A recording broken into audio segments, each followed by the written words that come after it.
Genel olarak şöyle bir durumla karşı karşıyayız. Yani iktidar sürekli süreci bir şekilde yavaşlatmaya dönük adımlar atıyor. Bu yönlü eleştiriler de alıyor. Şimdi buradaki temel gerekçesi de şundan bahsediyor. Diyor ki öncelikli olarak biz örgütün silah bıraktığını tespit etmeliyiz. Bunu çeşitli kurumlar aracılığıyla tescil etmeliyiz.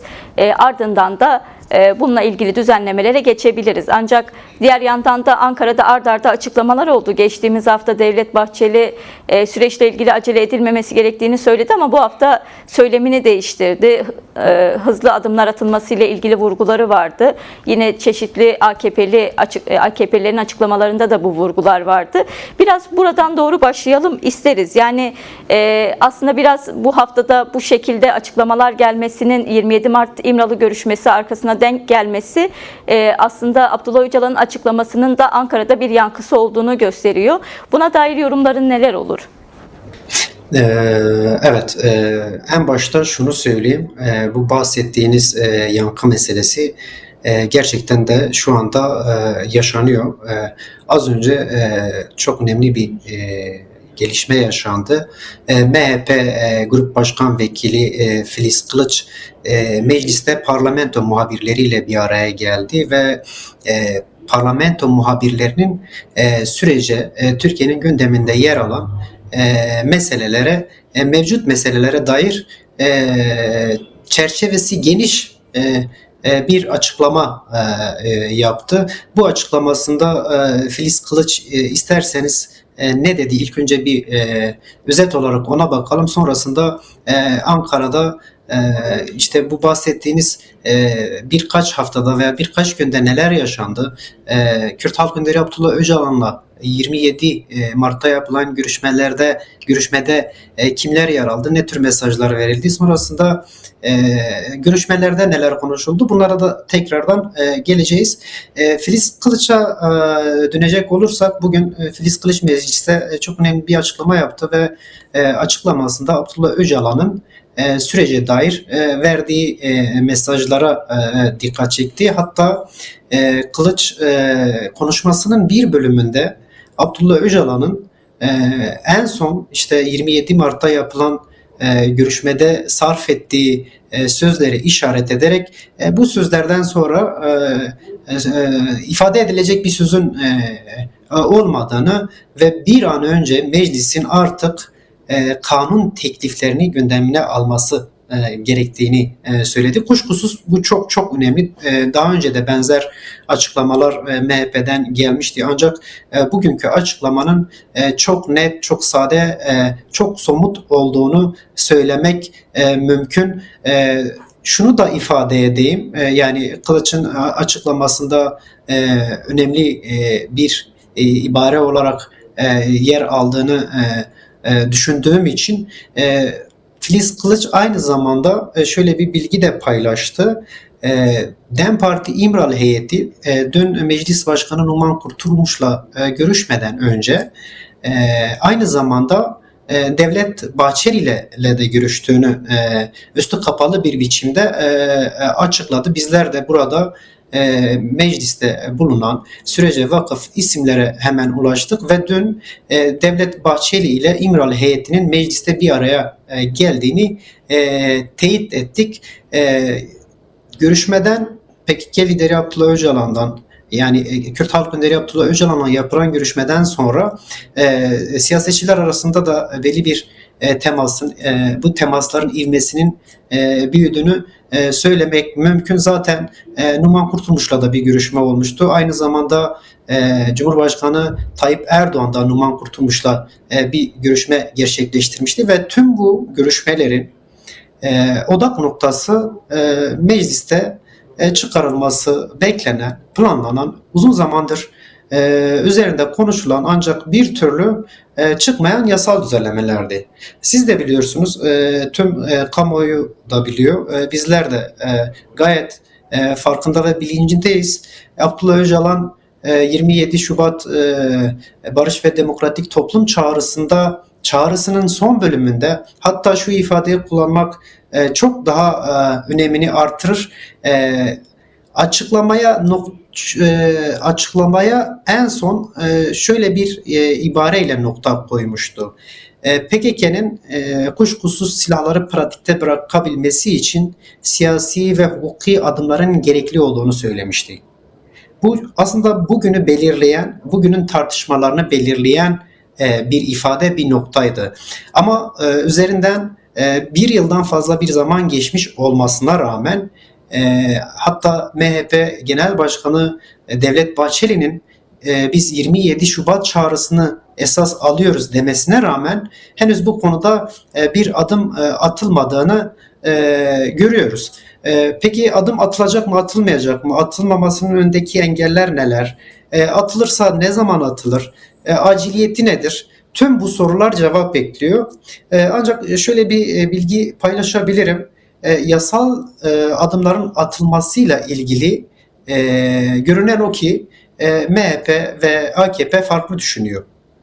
Az önce de özetini paylaştım. Filiz Kılıç bir an önce artık kanun tekliflerinin meclise gelmesini istiyor. Meclisin artık gündemine girmesini bekliyor. Bunu net bir biçimde ifade ettiğini söyleyebiliriz. Ancak AKP'li yetkililer geçtiğimiz günlerde işte sürece vakıf isimlerden biri olan, hatta sürecin çok önemli bir noktasında olduğunu bildiğimiz Efkan Ala da yasal düzenlemelerin ancak silahların tümüyle bırakılması ve bu bırakılmanın tespit ve tesciliyle mümkün olabileceğini ifade etmişti. Ancak MHP tarafında buna benzer henüz bir açıklama yok. Filiz Kılıç'ın bugünkü açıklaması da bunu net bir biçimde gösteriyor. Bu da MHP ile AKP'nin bu yasal düzenlemeler hakkında farklı görüşte olduğunu ortaya çıkıyor.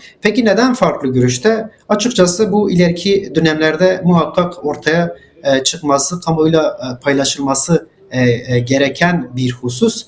Ancak şuna da değinmekte yarar var. Bu bahsettiğimiz işte silahların bırakılmasının tespiti ve tescili 27 Mart'ta İmralı Adası'nda Kürt Halk Önderi Abdullah Öcalan'la yapılan görüşmede de en önemli başlıklarından birisi olduğunu söyleyebiliriz. Biliyorsunuz görüşme yaklaşık 5 saat sürdü ve ilk defa devlet tarafından kalabalık bir heyetin de görüşmede yer aldığı bilgisini de edinmiştik. Bu görüşmede Abdullah Öcalan temel olarak yasal adımların atılması üzerinde durduğunu söylemek mümkün. Peki Abdullah Öcalan bu yasal düzenlemelerin ne şekilde yapılmasını istiyor? Yani sadece Kürt sorunu ya da PKK'nın silah bırakması, gerillaların evine dönmesi ya da toplumla bütünleşmesinin önünü açacak yasaları tek mi istiyor? Hayır, sadece bunları tek istemiyor. Türkiye'de pek çok sorun var. En başta en önemlisi pek çok sorunun çözümünü kökten sağlayacak konuların başında demokrasi geliyor. Demokrasinin bir kere sağlanması gerekiyor. Demokrasi ne şekilde sağlanabilir? Ancak bütünlüklü bir hukuk sistemiyle, herkesin içinde yer aldığı demokratik bir hukuk sistemiyle bu durum var edilebilir. Abdullah Öcalan'ın bu görüşmede buna vurgu yaptığını biliyoruz. Buna dair bütünlüklü ve herkesi kapsayan genişlikte olmasını da istediğini, bu doğrultuda yasal düzenlemelerin çıkarılması gerektiğine dair söylemlerde bulunduğunu, mesajlar paylaştığını biliyoruz. Elbette kuşkusuz eğer toplum bir sorun yaşıyorsa ya da toplumun yaşamasının zorunlu kılındığı bir sorun var ise ve toplum bu sorunu artık devletten bağımsız, siyasi partilerden bağımsız ya da bağımlı çözmek istiyorsa devlet veya devlet benzeri veya devlette benzemeyen siyasi partiler veya farklı oluşumlar toplumun sesine kulak vermek zorundalar. Çünkü kendileri kendini toplum üzerinden var ettiklerini iddia ediyorlar. Eğer böyle bir iddiaları var ise toplumda siz de az önce değindiniz, özellikle Nevroz meydanlarında ne talep ettiğini, ne istediğini açık bir biçimde tüm rengiyle gösterdi. Özellikle Ahmet Nevroz'unda ve İstanbul Nevroz'unda yine Kürdistan'ın ve Türkiye'nin pek çok noktasında hem Kürt halkı hem sosyalistler hem sosyalist Kürt halkının dostları artık bu ülkeye demokratik bir sistemin var edilmesi, barışın artık bu topraklara getirilmesi talebinde bulundu. Peki bu talep burada Ankara'da yeteri derecede ciddiye alınıyor mu? Açıkçası az önce de ifade ettim. Benim gördüğüm kadarıyla henüz toplumun taleplerinin ne anlama geldiğini tam anladığını söylemek bu aşamada mümkün değil. Ancak Abdullah Öcalan ve Kürt halkı bunda ısrarcı. Kürt sorununun kesin bir biçimde bir daha ortaya çıkmamak üzere demokratik yol ve yöntemlerle çözülmesini istiyor. Bunu Nevroz meydanlarında net bir biçimde gördük. Tüm Nevroz meydanlarına bakın. İrili ufaklı ve milyonları aşan bütün Nevroz meydanlarına bakın. Hepsinde muhakkak Abdullah Öcalan'ın posteri, fotoğrafı ve Abdullah Öcalan'ın lehine atılan sloganlarla karşılaşacağız. Bu bize neyi anlatıyor? Milyonların Abdullah Öcalan'ın posterini taşıması, Biji Serok Apo sloganı atması ne anlama geliyor? Eminim devlet bunu bu 50 yıllık süreçte net bir biçimde anlamıştır. Eğer bunu henüz tam anlamıyla anlamamışsa ne yazık ki bu soruna dair yaklaşımı da olumlu sonuçlar doğuracağını söylemek mümkün değil. Bunun nüveleri var mı? Bu hissediliyor mu? Evet, hissediliyor. Yani devletin sürece gerçekten ahlaki sayılabilecek, tam anlamıyla ahlaki sayılabilecek bir düzeyde yaklaşmadığı ortada. Çünkü bu süreç henüz başlamadan önce hem MHP Genel Başkanı Devlet Bahçeli hem AKP iktidarı, Cumhurbaşkanı Tayyip Erdoğan ve AKP'nin pek çok yetkilisi Orta Doğu'da yaşanan gelişmelere dikkat çekerek bu süreci başlattıklarını ya da bu sürece evet dediklerini belirttiler. Peki Orta Doğu'da neler oluyor?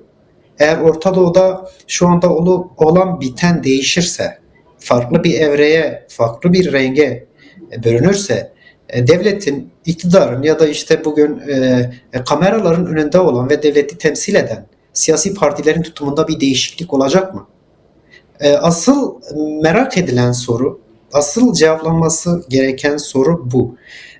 Görünen o ki yani eğer yasal adımlar atılmıyorsa, yani sürekli işte tespit, tescil kavramı önüne sürülüyorsa bu soru kendiliğinden zaten doğuyor. Yani bu süreç ilk başladığında, yani 27 Şubat çağrısıyla birlikte tespit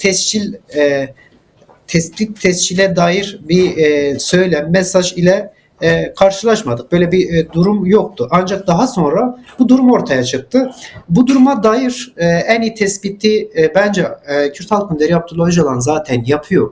Devletle, devlet heyetleriyle iletişimde olan, her gün oturup müzakere eden, diyalog sürdüren isimden bunu okumakta yarar var. Ne diyor Abdullah Öcalan? Bugün Mezopotamya Ajansı haberinde de bu vurgu vardı. Tespit ve tescilde ısrar, bunu bizzat devlet yetkililerine de söylediğini biliyoruz. Böyle bir durum da var. Sürece karşı oyalama, ayak sürme ile eşdeğer, aynı anlama geldiğini, böyle bu şekilde anlaşılması gerektiğine dair bir değerlendirmesi var. Ve Abdullah Öcalan bunu asla kabul etmiyor. Aynı zamanda devlet heyetine de şöyle bir paylaşımda bulunduğunu da biliyoruz. Abdullah Öcalan 5 saatlik görüşmede eğer tespit ve tescil derdiniz var ise benim 27 Şubat'ta yaptığım çağrı tescildir. PKK'nın 11 Temmuz'da silah yakma töreni tespittir, tescildir, iradedir. Aynı zamanda güçlerin Türkiye'nin dışına çıkarılması yine bu adımlara eşdeğerdir. Tescil istiyorsanız, gerçekten ciddi olup olmadığımızı öğrenmek istiyorsanız attığımız adımlara bakın, ona göre hareket edin şeklinde söylemlerde de bulunduğunu biliyoruz. Ben de açıkçası aynı fikirdeyim. Kürt tarafı, Kürt Halk Önderi Abdullah Öcalan hep gerçekçi yaklaşmıştır. Hiç hayal satan ütopik durumlarla bizi baş başa bırakan bir yapıda değil. Gerçek neyse onu dile getiriyor.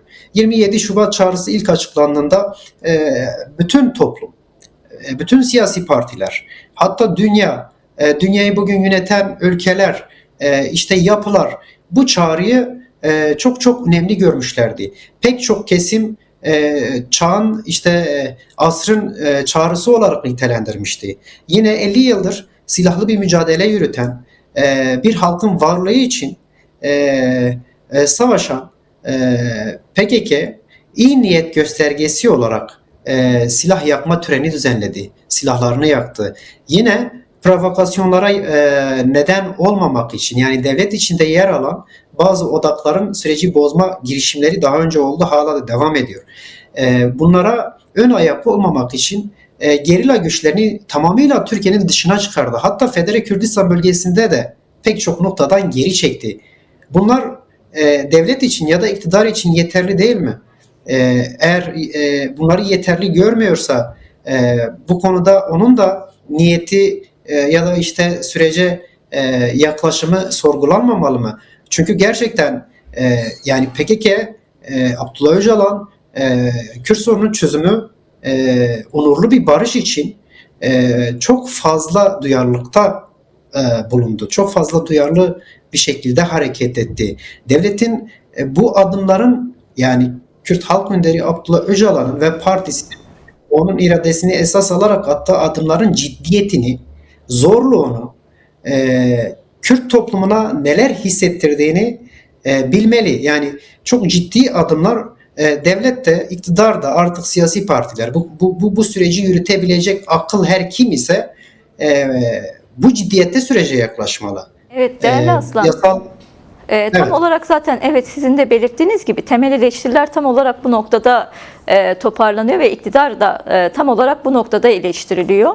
Ben buradan doğru aslında kısaca bir soru da sormak istiyorum. Yani dünkü görüşmeler çok önemliydi ve tam da bu eleştirilerin göbeğinden çıkan bir gelişmeydi.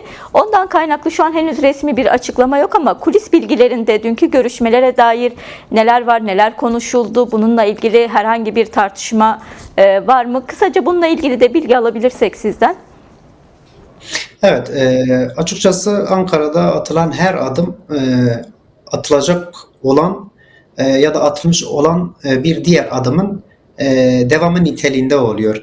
Bugün atılan bir adımı konuşurken, üzerinde tartışırken, ne anlama geldiğini açıklamaya çalışırken tabii pek çok yorum yapılabilir, çeşitli yorumlar yapılabilir. Şuradan başlayayım. DEM Parti İmralı heyeti dün Meclis Başkanı Numan Kurtulmuş ile görüşme yapmadan önce MHP Genel Başkanı Devlet Bahçeli ile görüştü. Görüşmenin ne kadar sürdüğü, görüşmede tam olarak nelerin konuşulduğuna dair elimizde şu anda sizinle tam doğru olarak kabul edip paylaşabileceğimiz bilgi ne yazık ki sınırlı. Çünkü bu bilgi henüz yeni ortaya çıktı. Başlarken de ifade etmiştim. İmralı heyetiyle MHP Genel Başkanı'nın görüşmesi basına kapalı bir biçimde gerçekleşti ve basına duyurulmadı. Aynı zamanda şöyle bir durum da var. Hem DEM Parti İmralı heyetinin Bahçeli ve Kurtulmuş ile yaptığı görüşmelerden önce aynı zamanda Erdoğan da mecliste Numan Kurtulmuş ile bir araya geldi. Bu da çok çok önemli bir görüşmeydi. Bu görüşmede de konuşulan hususlar ne yazık ki kamuoyuna yansımadı ama şu anda Türkiye'nin ve bölgenin gündemini belirleyen, bütün bölgeyi şu anda yaşanan o yıkıcı çatışmalardan arındırabilecek barış ve demokratik toplum sürecinin gündemine geldiğini biliyoruz. Mecliste atılması gereken yasal adımlara dair tartışmaların yapıldığını biliyoruz.